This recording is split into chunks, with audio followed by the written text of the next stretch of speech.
আগামী 16ই August BNP সরকারের প্রথম 6 মাস পূর্ণ হচ্ছে। এই সময়কে সামনে রেখে মন্ত্রিসভা পুনর্গঠনের জোর আলোচনা চলছে। সরকার ও দলীয় সূত্রগুলোর দাবি 6 মাসের কর্মদক্ষতা, ভাবমূর্তি এবং দায়িত্ব পালনের মূল্যায়নের ভিত্তিতে মন্ত্রিসভার বড় ধরনের রদবদল আসতে পারে।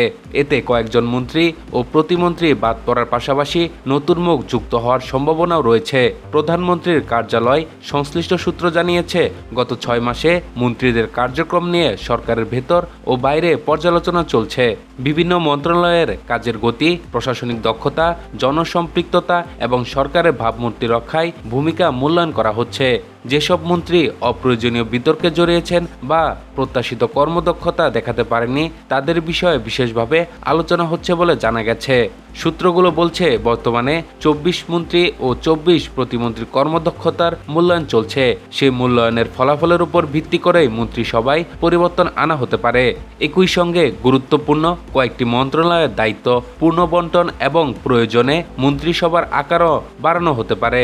সরকারের উচ্চ পর্যায়ে টেকনোক্রেট, অতিরিক্ত উপদেষ্টা এবং অভিজ্ঞ রাজনৈতিক ব্যক্তিদের অন্তর্ভুক্তির বিষয়ে আলোচনা রয়েছে বলে জানা গেছে।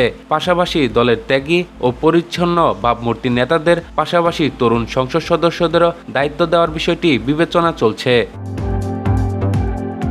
রাজনৈতিক সূত্রে জানা গেছে, রাষ্ট্রপতি বা স্পিকার পদে নতুন করে কাউকে মনোনয়ন না দেওয়া হলে বিএনপির স্থায়ী কমিটির সদস্য ডক্টর খন্দকার মোশাররফ হোসেন, গয়েশ্বর চন্দ্র রায়, ডক্টর আব্দুল মঈন খান এবং সেলিনা রহমানের নাম সম্ভাব্য মন্ত্রিসভার সদস্য হিসেবে আলোচনায় রয়েছে।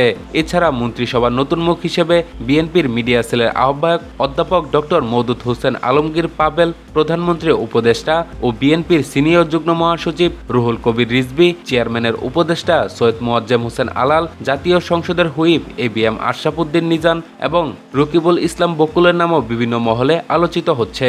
সরকারের শরিক ও সমমনা দলগুলোর মধ্য থেকেও কয়েকজন নেতাকে মন্ত্রিসভায় নেওয়ার আলোচনা রয়েছে।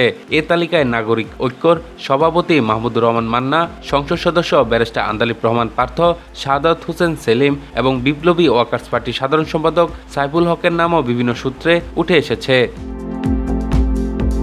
মন্ত্রিপরিষদ বিভাগ সংশ্লিষ্ট সূত্র জানায়, বর্তমানে অন্তত 12 মন্ত্রী ও প্রতিমন্ত্রী একাধিক মন্ত্রণালয়ের দায়িত্ব পালন করছেন।